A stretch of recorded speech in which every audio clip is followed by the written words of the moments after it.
hurry!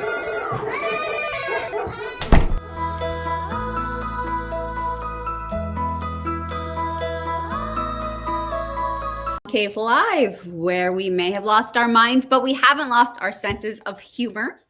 I'm Jen, and our guest tonight is one that is near and dear to something we all need help with. We've got Dr. Dravon James. Hi, how are you?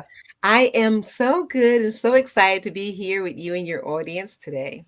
We are excited to learn from you and your wisdom. So, you guys, if you don't know Dr. Dravon, she is, I would say, almost a jack of all trades in a way. I mean, a doctor who also is a radio host, a coach, life coach. You founded the Next Step Leadership Academy, and she was even an actress. So this woman is well-rounded, has done a lot, and I was told that you are an expert on stress. You know what? If experiencing a lot of it makes you an expert, yes, I Yes, am yes. an expert.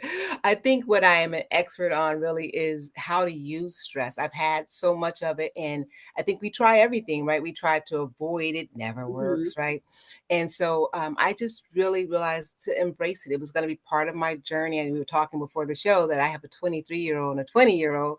So Mhm. in the midst of everything else I was doing professionally, and it just has been a stressful journey, and I just learned how to embrace stress, make it my friend and not my enemy. Wow. Okay. So I definitely want to get into that. So everyone here, the mom cavers, as we call them, we've got moms of all different ages. So we have brand new moms who are experiencing that stress that we know so well, and then we've got moms of teens and tweens and experiencing that. In fact, every stage of motherhood, everyone is like, oh, wait till they get to that stage. So encouraging. We're so encouraging. we nobody would ever have children if we listened to our friends, because everybody has something to say. But stress, I think, is a huge part of it, just because you've got so much more going on, right? Yeah. And so many more things to be responsible for. What do you think about parenthood that makes it uniquely stressful? Well, I think from a mom perspective, and probably from a dad's perspective too, it is the only time in your entire life that you walk around, as they say, with your heart outside of your body, right?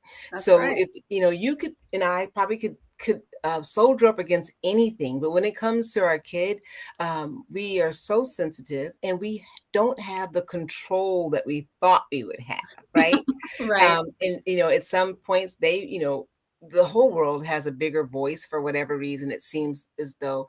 And that is a time, I think, that we're so conscious of the future, and we tend to believe that every little thing is going to have this Mhm. huge impact on the future, and we can't control every little thing, and we definitely can't control the future. So that is just stress right there. Yeah. Oh, wow. Yeah. I mean, we think if we don't get the kid to go to the right daycare, then they won't go to the right preschool, then they won't blah, blah, blah, blah. And then they're not going to get into an Ivy League college. I mean, we just, it's like a momentum of stress. I feel like when we think so far ahead. We do. We think, and I just it makes me want to just tell you this really funny story. My daughter was in the first grade, and she was struggling. And the teacher told my husband and I, she said, well, she's really doing a poor job, and we're thinking that she may have some issues. And I'm listening to all this, and I said, in the first grade, you think you can determine all of that? That's interesting. And Mhm. outside I appeared very calm, but inside, I was so nervous. I went home, I was reading everything. And fast forward, she's 23 years old, a 4.0 in an MBA program, Oh, no wow. issues. Wow. And I tell people all the time now, I said, take everything with a grain of salt. Everybody means well, Hmm. but you being calm and just knowing that this too will pass, right? Yeah. Don't stress over everything. And everybody who's an expert is just not really an expert. They mean well, but they're just not an expert on your kid. That's so true. If anybody watching has some questions for Dr. Dravon about how to manage stress, anything like that, just pop them in the comments. We'll keep an eye there. That reminds me of the only advice I ever feel confident to give to new parents is that it's like, this too will pass.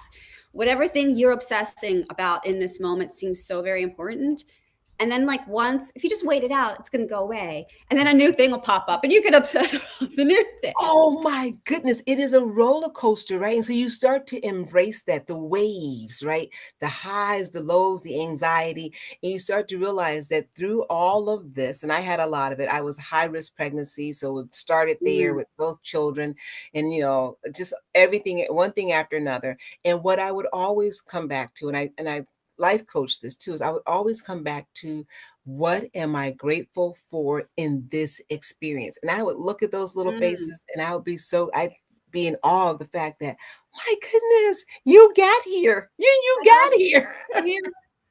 It's so true. And I always felt like it made it, the stress of new motherhood was easier for me, I think, because I waited longer to have kids in life. And then when I was ready, it took a while and there were some losses and things along the way. So that when I was feeling that, like, oh my God, what's going on?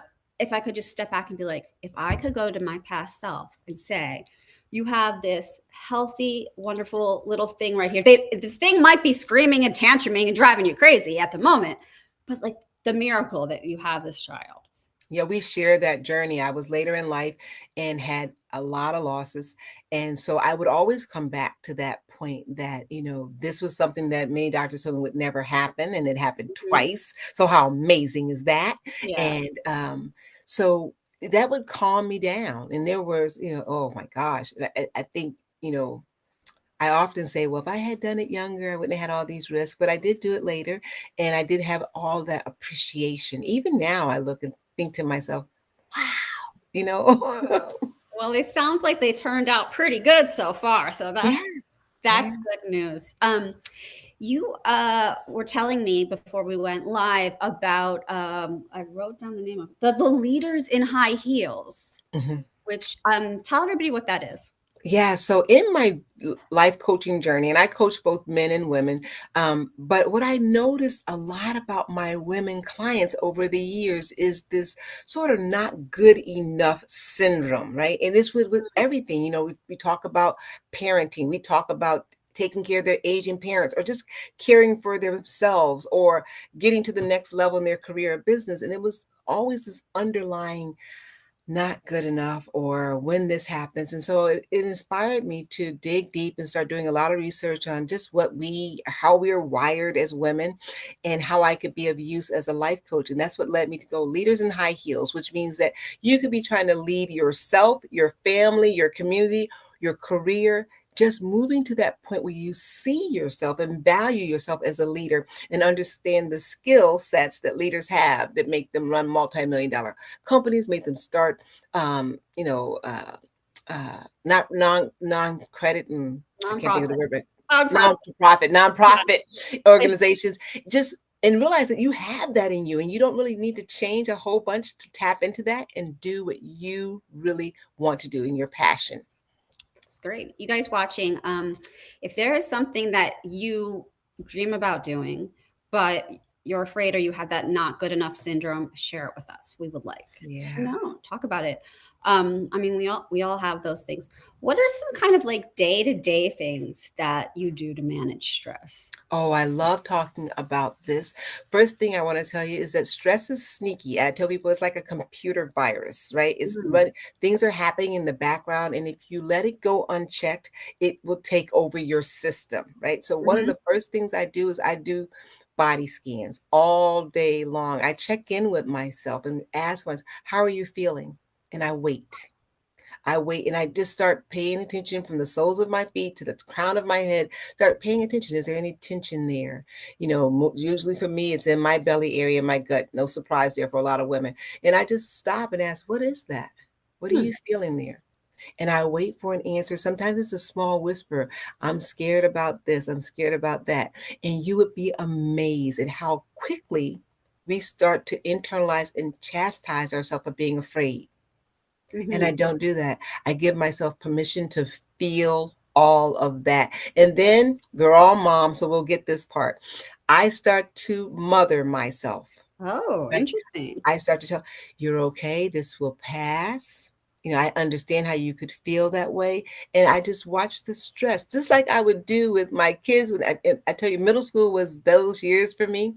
And, Mhm. I really became a really seasoned mom, I think, during that period, realizing, okay, this is not a moment to yell or to question. This is a moment to soothe. Mm. And So I apply that to myself. So that's one of the major things, the first steps I give people is check in. Don't let the stress mount. If you can catch it before it mounts and you can start to mother yourself, think of how you would mother your children, mother yourself just that way, right? oh, wow. Yeah, catch it before it starts. But if you don't catch it before it starts, there are some things that you can do. And self awareness is important. When you start to notice, what are those things that we do? Our voice starts to go up, right? We Mhm. start to feel, I'll give you, we start to feel hot and warm and impatient, right? Mhm. Start to Mhm. talk with those symptoms. Ask yourself, okay, why am I yelling? Right? Okay. And you'll yell right back to because, right? Listen to that, and speak to that, mother that instinct says, okay, I understand how you could feel that way. I Mhm. No criticism, always accepting yourself in that moment will do wonders. It's called and when I coach, I call it the light of awareness. Being aware of it in Mhm. that moment and accepting it without criticism will cause it to dissipate. That's very interesting because that's counterintuitive to me, and maybe that's why I'm always so stressed. Because sometimes I feel like I have this feeling of stress and overwhelm, and I'm like, if I if I follow where it came from, then I'm going to get more caught up, more involved in it. So I try to say, no, no, no, not going to do that. And then I guess that just makes it Yeah. worse. So you put up that wall of resistance, right? When we Hmm. whatever we resist, right? We're drawing more of that energy to us. And I move towards, I call it leaning in, right? I lean right into it and what's going on here? Right? And I can feel my inside yelling back at me, this is what's happening. So I understand. I see how you can see it that way. Yep, you said that 10,000 times. I get it. And all of a sudden, because there are parts of our ego, parts of our mind that just want to be heard. This is getting into some deep psychology here. Right? We just want to Yes. be heard. No one's listening, right? Hmm. Including ourselves, because we're telling ourselves, power through, power Yeah. through. I'm telling myself, I don't have No, time to think about that. right. Yeah. Giving ourselves, and this doesn't take long. Once you stop and say, hey, what's going on? And the more often that you do it, the answers come quicker. You start to settle down, say, okay, all right, Yeah. yeah, I got this. Okay. I'm going to give it a try. And I hope everybody else will too. The last thing I wanted to talk about is this sense of, I was talking to some friends about this, so it seems to be a universal thing of like not being able to relax ever, because we feel like the moment we do, we're slacking on something, and there's always something else to do, and life is so short, and the day is so short, and the kids need us, and blah blah blah, so that we never actually just relax. uh, Yeah. So what, no, what's a yeah. good way to relax? And I think we all go through that as moms, right? And as women in general, right? But understanding your priority, like having your mission statement for you, right? A mission statement, and asking yourself, how important is it in my mission that the dishes be done, Mm, right. right? What is that? A clean house, we all love it, but is it more important than family time? Right? Is it more important than self care? The best thing you can do for your children and your spouse is take care of yourself because you're more patient. You show up like you Hmm. want to show up, You right? want to be So, there. right. So, asking, and it's different for all of us. I mean, for some women, they would say, I can't function without a clean house. Okay, great. So, that becomes part of your mission, whatever that is, right? But then realize that everything can't make the top five. Ugh, I know. Right. And that's being an executive over your life. You are the CEO of your life, the CFO of your life. You are the chief, everything in your life. So that means that you have to understand that I got a top five. Hmm. At top five, not for the day, for this hour. I'm not going to be able to get all that done. And Right. in that top 5, you have to have some me time so that you can stay top notch for those who are depending on you. It's so true. It's so Yeah. true. I know. It feels like a cliche sometimes to say it, but if mom's not feeling good, the house isn't gonna go good. The family's not gonna go good. Nothing's gonna run well with a mom who's losing her crap. Absolutely. And it's even if we're quiet, it's in our emotions, it's in our face. Maya Angelou said that if you pay attention to children when they come in, the first thing they do when they come in a house, if their mom is there, they want to look at their mom's face and they react to that. Mm-hmm. They That's feel it. important. That is so important. And while we're not Stepford women, we're not always going to be in a great mood, but we want to be given the best of ourselves, whatever that is. Some days a 10 is the best and some days a 2 is the best we Yep. can do. But Yep. whatever it is, we want to be given the best that we can in that moment. That's so true. Thank you so much for exploring all of this with me. You guys, you have got to go check out dravonjames.com. That's the website, yes. Yes. There's so many things there that will help you, and Dr. Dravon can help you in many, many ways. But let's continue this conversation. Mom Cave is a place for us to all try to relax and try not to be stressed, because the stress is going to be there no matter what. That's life. But we're going to just keep doing our best to lean into it. So thank you so much. And You're so welcome. here's to a stress-free evening for everybody. Yes. Yay! Embrace that. A stress-free evening for all of us. That's right. I'm going to leave this laundry right here, and I'm going to go upstairs where it's even more of a mess, and I'm going to have dinner with my family now. So you've given me permission. Thank you guys. Yes. Thanks for watching.